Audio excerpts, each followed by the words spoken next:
Salam, selamat hari Minggu anak-anak semua. Apa kabar hari ini?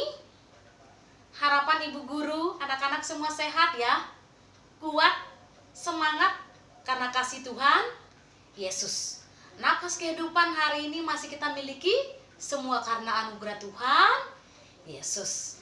Maka layak untuk kita tinggikan, kita agungkan, dan kita masyurkan akan namanya. Sebab itu anak-anak, kita akan siapkan hati kita untuk memuji Tuhan.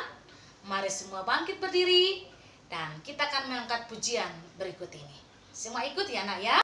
Si sukacita, damai sejahtera, kesabaran, kemurahan, kebaikan, kesetiaan, kelemah lembutan, penguasaan diri.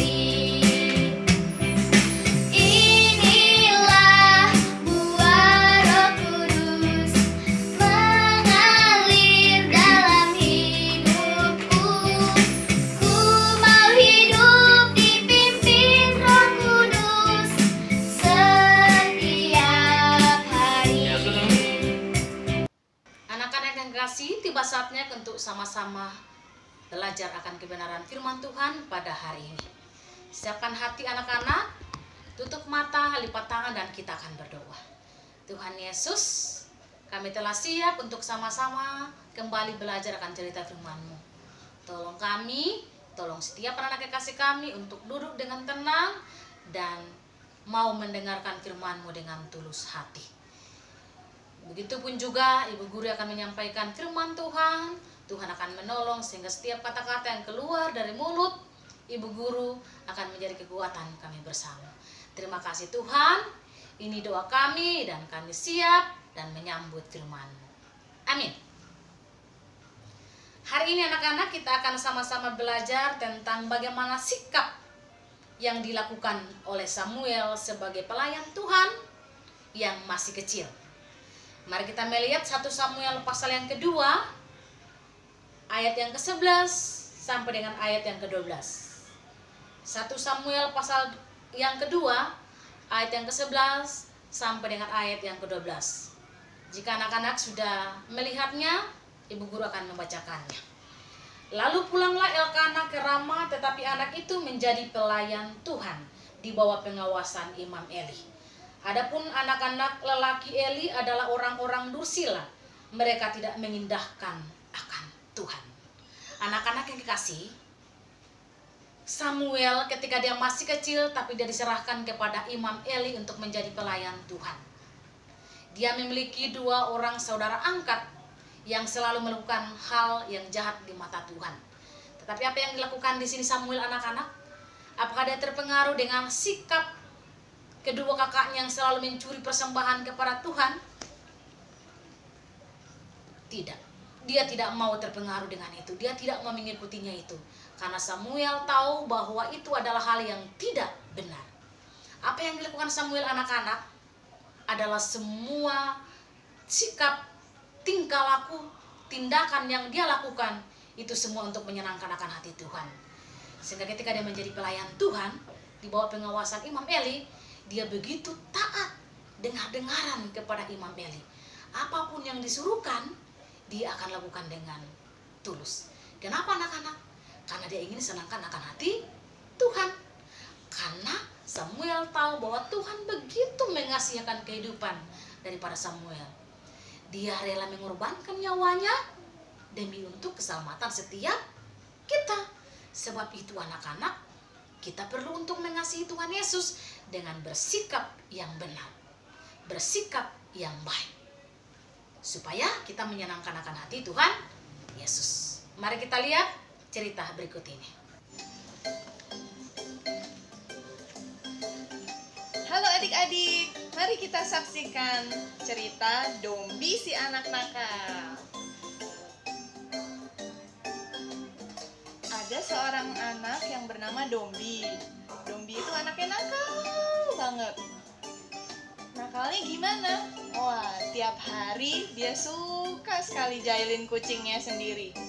Kucingnya sering dia lempar pakai kursi plastik yang ada di rumahnya. Bukan gitu aja, kucingnya takut loh. Meow, meow, meow. Kata mamanya, pusing, Dombi. Satu hari, Dombi lagi bingung. Udah siang hari begini, gak ada kerjaan. Aduh, ngapain ya aku ya? Mana aku gak punya teman. Kenapa ya aku gak punya teman? Padahal aku kan ganteng, aku kan baik. Aneh deh. Apa itu? Wih, lucu. Ada 3 domba. Terus apa tuh ya? Oh, itu pasti namanya gembala. Aha, aku ada ide nih. Pasti seru buat mainan siangku. Hehehe. Woi, domba-domba, sini.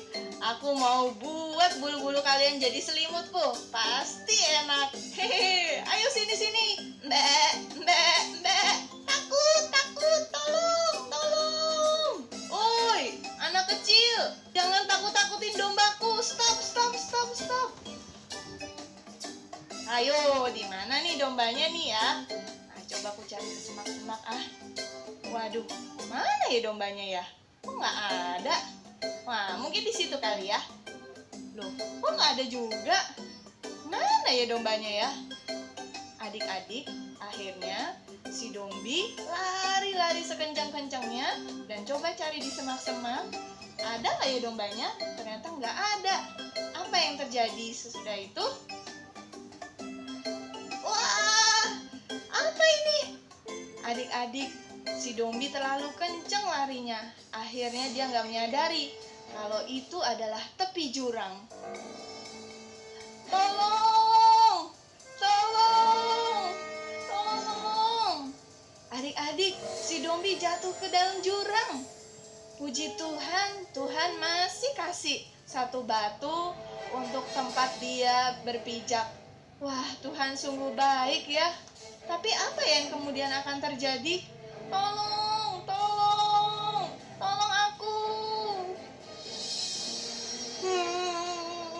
Tuhan Yesus, tolong. Aku takut. Tuhan, aku udah lama gak doa. Aduh Tuhan Yesus, aku gak siap kalau hari ini mati Tuhan. Aku bandel, aku jahat. Tuhan Yesus tolong. Tuhan Yesus tolong aku. Kata ibu guru, Tuhan Yesus bisa nolong aku. Tolong aku Tuhan Yesus. Woi, anak kecil. Aduh, mateng aku. Aduh, pasti gembala itu marah sama aku. Soalnya domba-dombanya hilang. Aduh, gimana ini ya? Tuhan Yesus tolong. Apa ya yang akan terjadi adik-adik? Apakah gembala itu akan marah sama Dombi? Sini tanganmu. Ayo anak kecil, kemarikan tanganmu. Oh, iya. Tolong Pak Gembala, tolong. Iya, ayo sini cepet. Ayo, kemarikan tanganmu lebih dekat lagi. Nggak nyampe nih. Oh gitu, aku harus pakai tongkat ini. Bisa nggak ya? Pasti bisa di dalam nama Yesus. Dalam nama Tuhan Yesus, tolong aku Tuhan Yesus untuk menyelamatkan anak itu. Hup! Adik-adik, akhirnya Pak Gembala mencangklongkan tongkatnya ke dahan pohon. Apakah dia bisa menyelamatkan Dombi? Ya, dekat lagi. Ayo, cepet. Ayo, tangkap tanganku. Iya Pak. Hap! Akhirnya dapat, puji Tuhan. Pak Gembala, itu putus rantingnya. Waduh, gawat. Cepat dalam nama Tuhan Yesus. Adik-adik, dengan segera si Dombi dilempar ke atas. Apa yang akan terjadi dengan Pak Gembala? Pak Gembala. Mbak, Pak Gembala. Kamu jangan nakal lagi ya.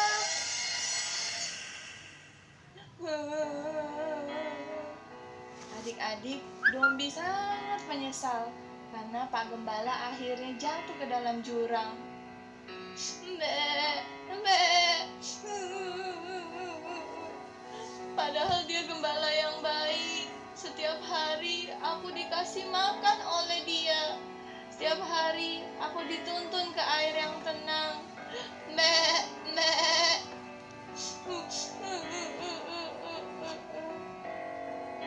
Adik-adik, waktu Dombi lagi sedih, lagi nangis, tiba-tiba ada satu tangan yang memegang pundaknya. Tangan siapa itu? Mama.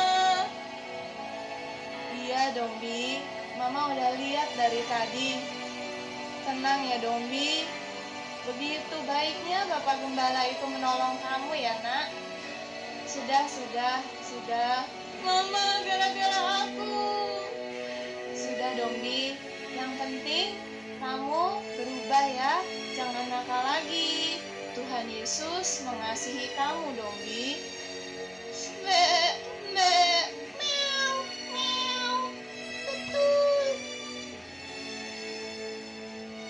Adik-adik, begitu juga dengan Tuhan Yesus. Tuhan Yesus sayang sekali sama kalian. Walaupun kalian bandel, walaupun kalian sendirian seperti Dombi tadi, Tuhan Yesus sayang sekali sama kalian. Bahkan Dia rela loh menggantikan kesalahan kita. Dia mau loh ada di kayu salib. Coba lihat tangannya. Tangannya dipaku. Coba lihat kepalanya. Kepalanya dimahkotai duri. Coba apa yang keluar dari situ adik-adik? Darah Tuhan Yesus. Tuhan Yesus rela menanggung semuanya untuk kalian. Tuhan Yesus sayang sama kalian. Sudah lihat videonya anak-anak? Siapa yang sering seperti Dombi? Yang selalu melakukan hal yang tidak benar. Usil. Gangguin orang. Gangguin binatang-binatang. Pokoknya semua dia lakukan itu hal yang tidak benar. Malas berdoa, malas pergi ke sekolah minggu. Yo, siapa yang seperti itu? Hari ini bertobat. Ingat anak-anak, Tuhan mengasihi kita. Ketika kita mau datang kepada Tuhan dengan bertobat dan mengakui kesalahan kita seperti dengan dilakukan oleh Dombi, Tuhan Yesus akan mengampuni. Tuhan akan tetap peduli akan kita. Sebab itu, mari anak-anak, kita berjanji mulai hari ini untuk selalu menyenangkan akan hati Tuhan lewat sikap hidup kita. Seperti yang dilakukan oleh Samuel. Dia tidak pernah terpengaruh dengan kakak-kakaknya. Tetapi apa yang dia lakukan itu untuk menyenangkan akan hati Tuhan. Supaya setiap perbuatan kita anak-anak, itu akan membuat Tuhan bisa tersenyum kepada kita. Tapi itu anak-anak, mari kita akan lebih lagi menjadi anak-anak Tuhan dimanapun kita berada. Saat ini kita diperhadapkan bagai macam pergumulan kehidupan, tetaplah berhadap kepada Tuhan Yesus. Tuhan akan menolong, Tuhan akan menyertai, seperti apa yang dialami oleh si Dombi. Ketika dia melakukan kejahatan dan dia hampir terjatuh ke jurang, tapi Tuhan menolongnya. Tuhan begitu mengasihi kehidupan anak-anak dan begitu pun ibu. Kiranya firman Tuhan itu akan membuat kita semakin menyenangkan akan hati Tuhan lewat sikap dan perbuatan kita, baik di rumah, di sekolah maupun di sekolah minggu, bahkan dimanapun kita berada. Kita selalu mau menyenangkan orang-orang yang ada di sekitar kita. Amin. Mari kita berdoa. Tuhan Yesus, kami rindu Bapa memiliki sikap seperti yang dialami oleh Samuel. Dia begitu mengasihi akan Tuhan, sehingga lewat setiap sikap dan perbuatannya Tuhan Yesus selalu akan menyenangkan akan Engkau. Tuhan, hari ini kami juga mau kami menyenangkan akan Engkau. Kami rindu untuk selalu melakukan hal yang baik. Ketika kami bersama orang tua kekasih kami akan menjadi anak yang taat. Ketika kami bersama dengan kakak kami harus menjadi anak yang dengar-dengaran.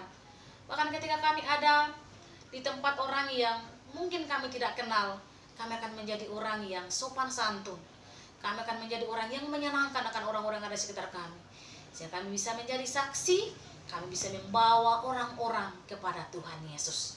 Terima kasih Tuhan, kami tahu bahwa Engkau mengasihi kami, mengasihi setiap anak kekasih kami. Terima kasih Bapa untuk kasih yang luar biasa dalam hidup kami. Ini doa kami Tuhan, sertai kami sepanjang kehidupan kami minggu yang akan datang ini. Dalam nama Tuhan Yesus kami percaya perlindungan Tuhan selalu sempurna dalam hidup kami. Amin. Terima kasih anak-anak, Tuhan memberkati.